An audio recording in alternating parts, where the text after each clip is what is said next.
Markus 2 ayat 32. Menjelang malam sudah matahari terbenam, dibawalah kepada Yesus semua orang yang menderita sakit dan kerasukan setan.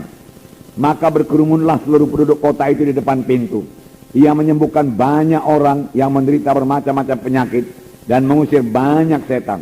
Ia tidak memperbolehkan setan-setan itu berbicara sebab mereka mengenal dia. Dengarkan baik-baik. Lihat Markus 1 ayat 34. Markus 1:34. Ia menyembuhkan banyak orang yang menderita bermacam-macam penyakit. Jadi bukan satu penyakit, bermacam-macam penyakit dan banyak orang. Kemudian ia mengusir banyak setan.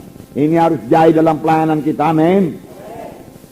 Tidak cukup 1-2 saja sembuh, banyak orang sembuh dan banyak setan diusir, amin. Dalam KKS saudara juga ini harus jadi. Banyak orang sembuh, banyak setan diusir, amin. Ya, banyak orang sembuh, amin. Ya, sembuh, sehat dan kuat. Nah, itulah pelayanan Tuhan itu. Sebab Tuhan berkata, pekerjaan-pekerjaan yang aku perbuat akan kamu perbuat. Dan pekerjaan lebih besar daripada yang akan kamu perbuat, sebab aku pergi pada Bapa.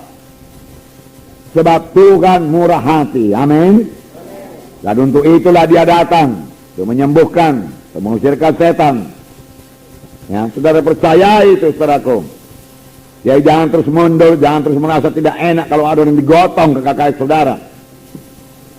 Ya, saudara terimalah itu sebagai satu kesempatan untuk menyatakan kuasa Tuhan, amin.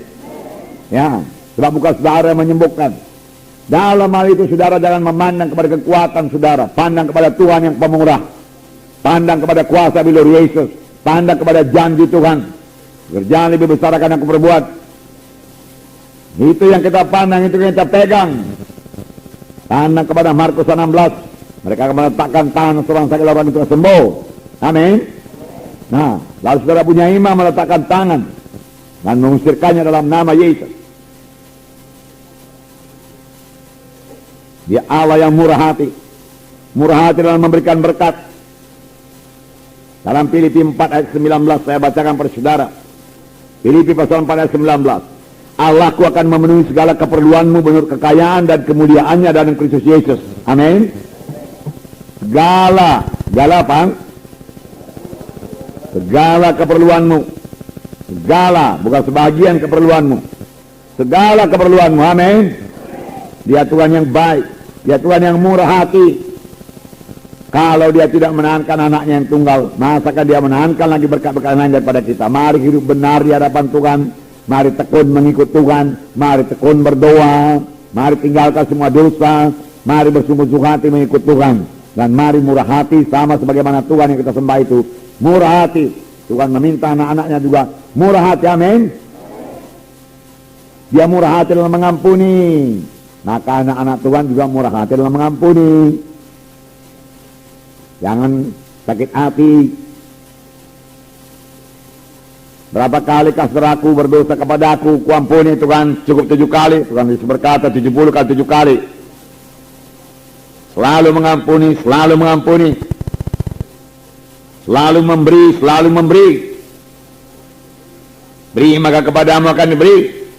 Tidak ada diberi maka kepadamu tidak ada diberi. Lebih baik kita memberi. Sebab firman Tuhan berkata lebih berkat memberi daripada menerima. Berkat memberi, sebab yang kita beri itu adalah taburan kita, dia akan bertumbuh. Oleh sebab itu mesti menabur dan mesti menuai, tidak henti-hentinya sampai Tuhan datang. Amin saudara. Yang banyak menabur, banyak menuai. Dalam Lukas 6 ayat 36, siapa yang ingat apa katanya? Hendaklah kamu murah hati sama seperti Bapamu adalah murah hati. Ya. Hendaklah saya murah hati sama seperti Bapa saya murah hati. Ya, seorang bapak yang murah hati, saudaraku, sangat merasa tidak enak melihat anaknya yang pelit.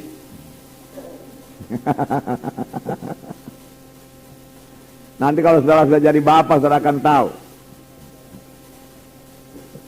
Harus murah hati. Murah hati. Amin saudara. Ya. Tuhan Yesus berkata, belajarlah kepadaku karena aku lembut hati dan rendah hati. maka engkau akan mendapat sentosa bagi jiwamu. Sentosa lah yang dicari orang dunia ini. Dia cari uang supaya damai, supaya tenang. Dia piknik supaya tenang, supaya damai. Tetapi damai yang sejati, sentosa yang sejati, belajarlah kepada Yesus. Duduk di bawah kaki Tuhan Yesus, percayai firman-Nya. Mika 6 ayat 8 saya bacakan. Hai manusia, telah diberitahukan kepadamu apa yang baik, dan apakah yang dituntut Tuhan daripadamu? Selain berlaku adil, mencintai kesetiaan, dan hidup dengan rendah hati di hadapan Allahmu. Hidup dengan rendah hati. Adil, bagus. Mencintai kesetiaan, bagus. Tetapi firman Tuhan juga berkata, hidup dengan rendah hati di hadapan Allah. Hidup dengan rendah hati. Firman Tuhan berkata dalam 1 Petrus 5 ayat 5, Allah melawan orang yang sombong. Dalam 1 Petrus 5 ayat 5, demikian jugalah kamu hai orang-orang muda, tunduklah kepada orang-orang yang tua, dan kamu semua rendahkanlah dirimu seorang terhadap yang lain. Sebab Allah menentang orang songkak, tetapi mengasihani orang yang rendah hati. Langkah indahnya. Tuhan melawan orang sombong dan mengasihani orang yang rendah hati. Mari kita miliki kerendahan hati.